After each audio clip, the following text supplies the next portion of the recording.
In a land torn apart by war, smoke choked the sky as soldiers marched with unwavering resolve. Among them stood Hiroshi, a samurai whose loyalty was as sharp as his blade. His lord had given him a direct order: lead his men to a nearby village and eliminate every man, woman, and child. They were accused of treason, of aiding the enemy. But Hiroshi knew this was a lie.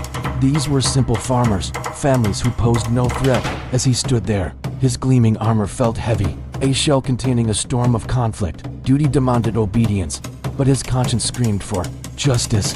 The command from General Takeda was cold and clear: destroy the village, kill all who stand in your way. Takeda's sharp gaze pierced Hiroshi, urging him to act. But a line had been drawn, one Hiroshi could not cross. "I will not kill the innocent," he declared, his voice a tremor of defiance in the war-torn air. Takeda's face contorted with fury.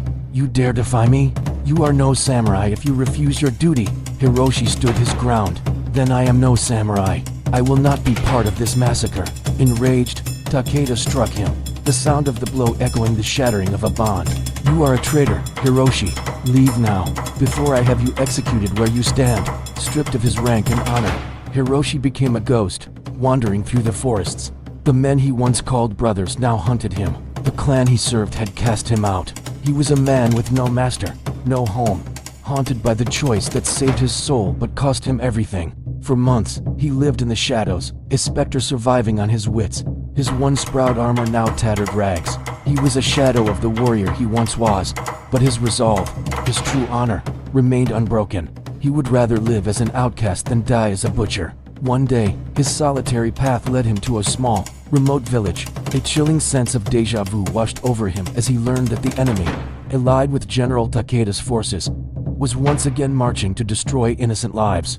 He saw the faces of the villagers, oblivious to the storm gathering on the horizon, and knew he couldn't stand by. These were the people he was once ordered to kill. This was his chance, not just to protect them, but to reclaim the honor he had chosen over obedience. He had to act, even if it meant his own death. As night fell, Hiroshi moved with a new purpose. He warned the villagers, earning their trust not with words of a samurai's honor, but with the conviction of a man who had already sacrificed it for them. He organized their defense, turning their farming tools into weapons and their knowledge of the land into a maze of traps. When Takeda's army arrived, the village was ready. Hiroshi fought like a demon, his skill a whirlwind of steel among the farmers he now protected. But then, he came face to face with his past. "You were a brother to me, Hiroshi," Takeda spat, his sword drawn. "Now you are nothing." Hiroshi's voice was calm. "I would rather die for the innocent than live as a man who slaughters them." Their blades met in a tragic duel, mentor against student, brother against brother. Hiroshi fought valiantly, but he was outnumbered and weakened. As General Takeda prepared to deliver the final, killing blow, Hiroshi saw them, the villagers, safe, hidden from the carnage. His mission was complete. In his final moment, with his last ounce of strength, he made one last choice. He threw himself in front of Takeda's blade, taking a strike meant for a terrified villager.